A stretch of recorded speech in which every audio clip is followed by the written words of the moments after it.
also named Mike. Makes things real simple. Easy to All remember. right, so at the end of Benefit here, and what we're going to do is watch a little video from this tour, 1970. This is Jethro Tull doing With You There to Help Me live with John Evan on stage with them. This comes from the Tanglewood Outdoor Theater in Lenox, Massachusetts, which is a great place to see a show. This was a show that was produced by Bill Graham and people from the Fillmore, actually. I saw Tull here. Yeah. I saw Tull here in 2004 when they played with the Boston Symphony. That was a pretty cool show, too. But this, of course, is a much different Jethro Tull you're going to get to see here. I'd like to say, hang on to your cod pieces, Tull fans. So here they are, 52 years ago.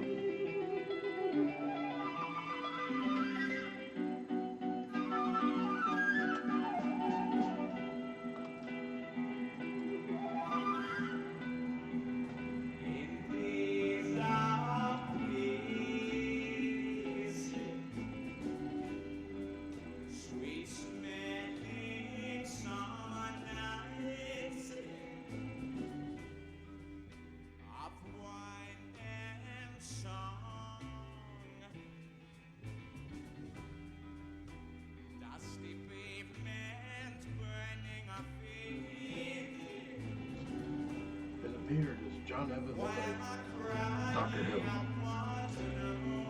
He's got the curly hair.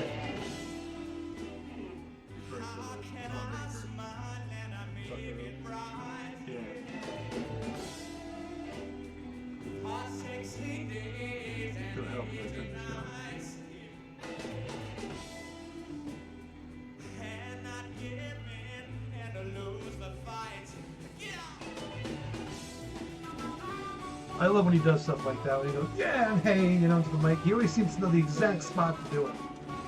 Just like Martin always seems to know the exact spot to slide down to. That could be a cue for the band, too. Yeah. Could be. I think it's just him, though.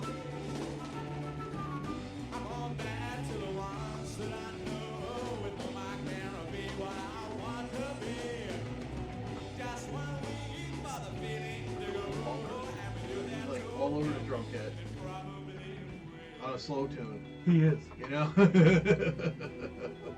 Or I should say a slower tune.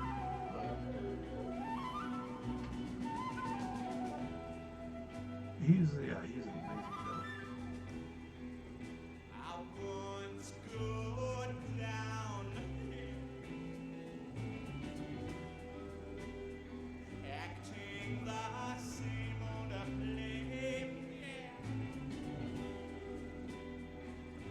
He's got this Joe Cocker vibe going on. I think, these early days. Yeah, I think you're right.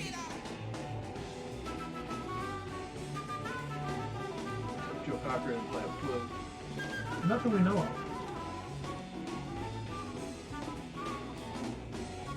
Clyde's just going off. Yep. Amazing time. Right. He almost has like really jazz vibes. Drawing. I was trying to figure out. But like a loud jazz drummer. Oh yeah. A very loud one. I'm trying to figure out what Martin's playing now. I know it's a Les Paul, but I'm not sure the year. Could be in early 60 or Well, we it know could be a it's 59. 1970, so. Yeah, oh yeah. I think he said he had a 59 and a 64 at one point. We'll have to look that up. We'll do a special on that. Tull gear, yeah. We'll do one for Ian too, because he has a lot of info about the same kind of stuff, what he used. Right now, does he have a signature guitar with Martin? Yes. Martin Acoustic Guitar Company. There is a signature Ian Anderson model, which is pretty cool. It's got a changeable bridge.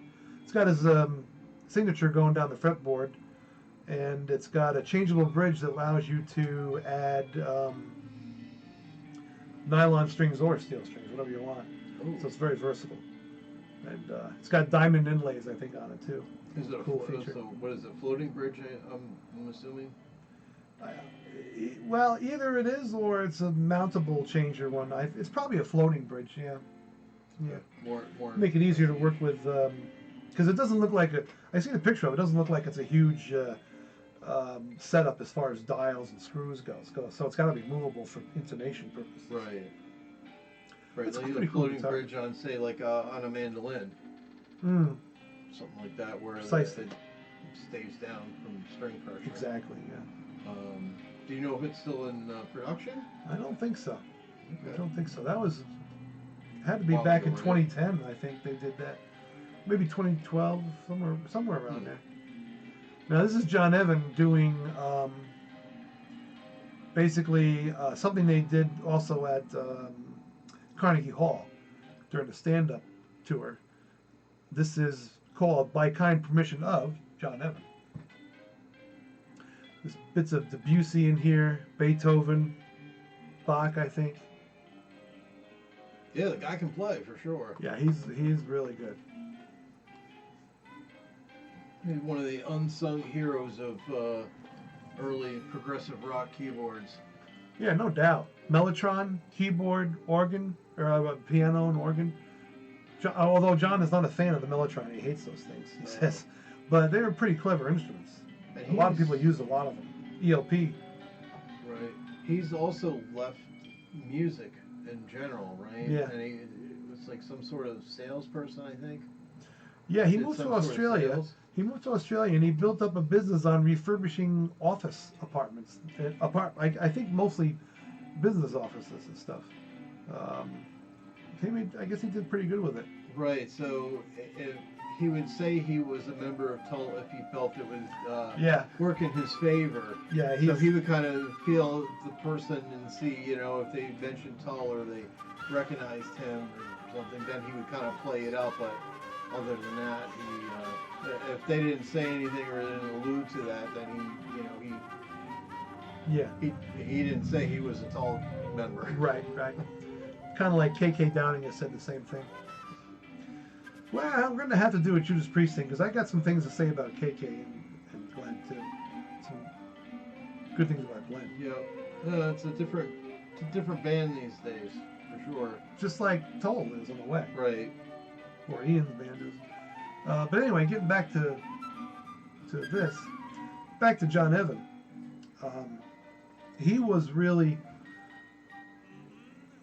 I think he was really important, instrumental in the early arrangements, and even up into time of Songs from the Wood and Heavy Horses. He did some beautiful stuff. His work on Flying Dutchman is excellent. His work on Locomotive Great Breath stuff, yeah. is excellent. And I think one of the things that allowed him to do that is him and Ian were really good friends. And they spent a lot of time together. They lived next door to each other for a while in London. And Ian was very comfortable with him, so probably felt good about. They talked a lot about the music, what Ian's ideas were for the music. And I think he felt comfortable with John being able to pull that off, because John had similar ideas and stuff. Plus, too, it seems like he had a musical background. Oh yeah, well his mother was a piano teacher. Right. Yeah, so he definitely had lots of piano lessons. I always wonder though, what would Tull have been like if they had to go out and get somebody else, like a session player or somebody they didn't grow up with, somebody that wasn't a buddy of theirs. Because here at this point, they kind of all knew each other prior to being in the band. Yeah. Yeah. Except maybe for Martin, but Martin by this Right. time has become, Yeah, he's already part. He's part of the band. He's part of the accepted. band. He's the fourth guy. And him and Ian, I think, used to work really well together. It's a shame that he's not there anymore. But anyway, so yeah, John Evan.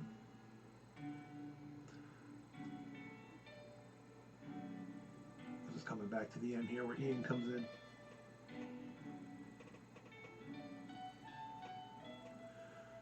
So this is something cool you don't necessarily expect to see at a rock concert either, when you think about it. a classical sort of piano, jazzy classical piano bit that's longer than, well, I mean, it's like 6 minutes long, maybe, you know, which for people back then in the audience, I mean, a lot of them were like, whoa, what's up with this? Well, the standard pop song is probably 2 to 3 minutes. Matter of fact, the first time I heard this, which it was on Living in the Past album, and I said the same thing to myself, what the hell is this? Why would they be playing this in the middle of a show? But that's Tull. That's why, you know. Because they can. Well, exactly, yeah. And, you know, if you dig music, is this something you can listen to all the time? Maybe not, you know, probably not. But it's good stuff.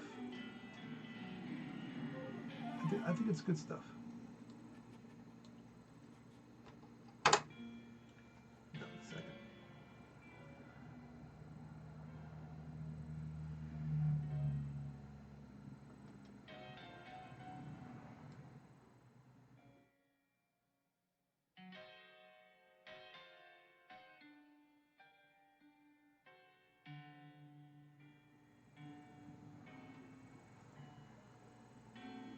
Watch the audience here. The audience can hear the tension coming. Something's bound to happen. Is there a problem with Martin's guitar? I think there was a problem. Oh, could be. Yeah. Luckily, this was during this break. Back then, a lot of guitars were, or a lot of amplifiers were subject to interference from radio and from other things. As a matter of fact, at the beginning of this show, he mentions that Martin was having trouble with his amp, and if you hear any weird noises coming out, just pretend like it's part of the song. Well, they're bringing it right here. Oh, yeah.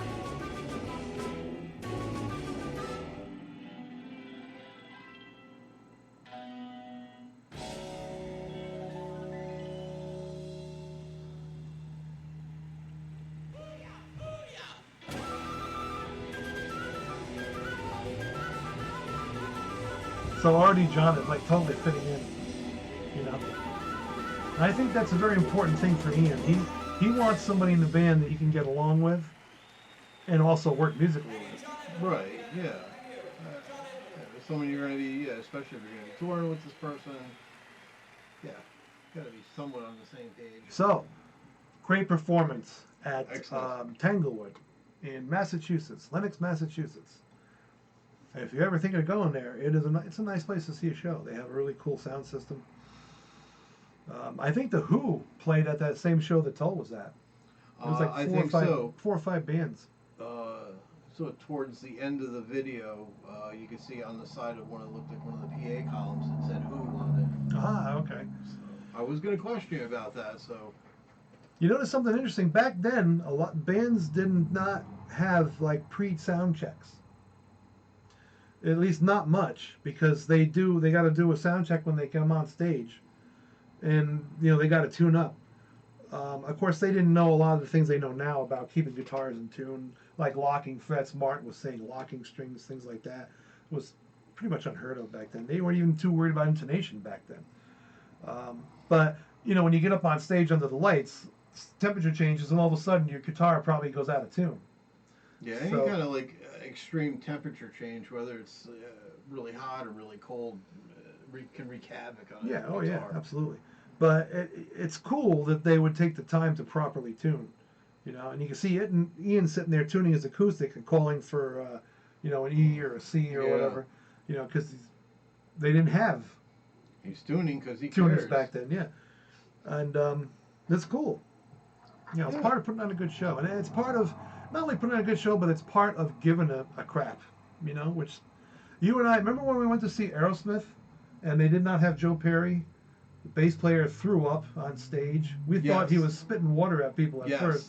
I remember we're sitting there and you're like, I think he's spitting water at people. And I'm looking like, I think he's throwing up. He's barfing. And he looked wasted the whole time. He's totally off. His playing sucked. And I just got the impression, oh yeah, we're in Poughkeepsie. And you know, on a weeknight probably. Yeah. You know, so no big. Might have been a Friday night. No biggie. Whatever. Yeah. I was obviously Joe Perry wasn't there, and their other bass No. player wasn't there. But I was not impressed. Man. No, what's the Sucked. original? What's the original bass player? It was Steven Tyler, Tom Hamilton on bass, Joey Kramer on drums, and the other two guys were not Joe Perry and Yeah, were not that's Brad what it was. Whitford. The two So guitar it was the players. two guitar players. Yeah, Rick Dufay, I think was the one guy, and I don't know who the other guy was. The other guy, I think he's the one that threw up. He maybe, yeah.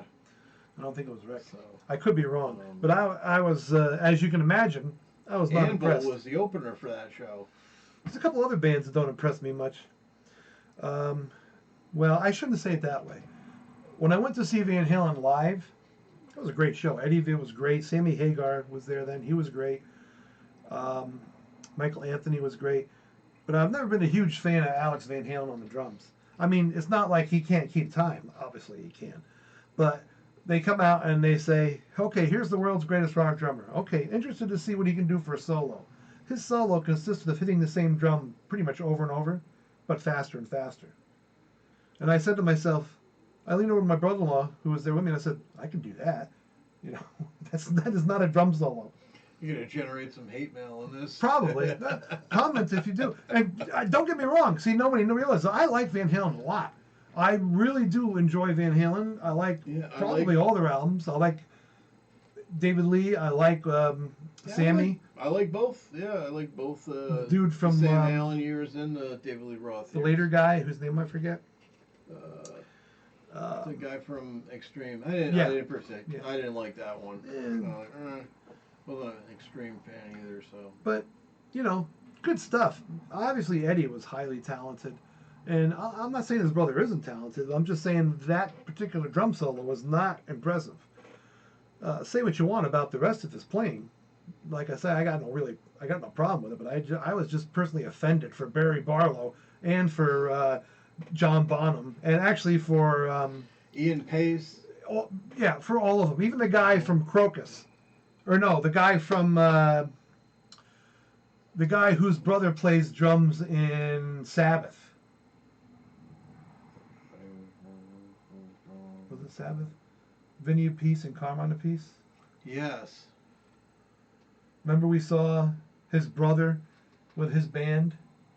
And, you know, even him. I'm embarrassed even for him. He was better than that. So this is going to wrap up our look at Benefit and some of the singles.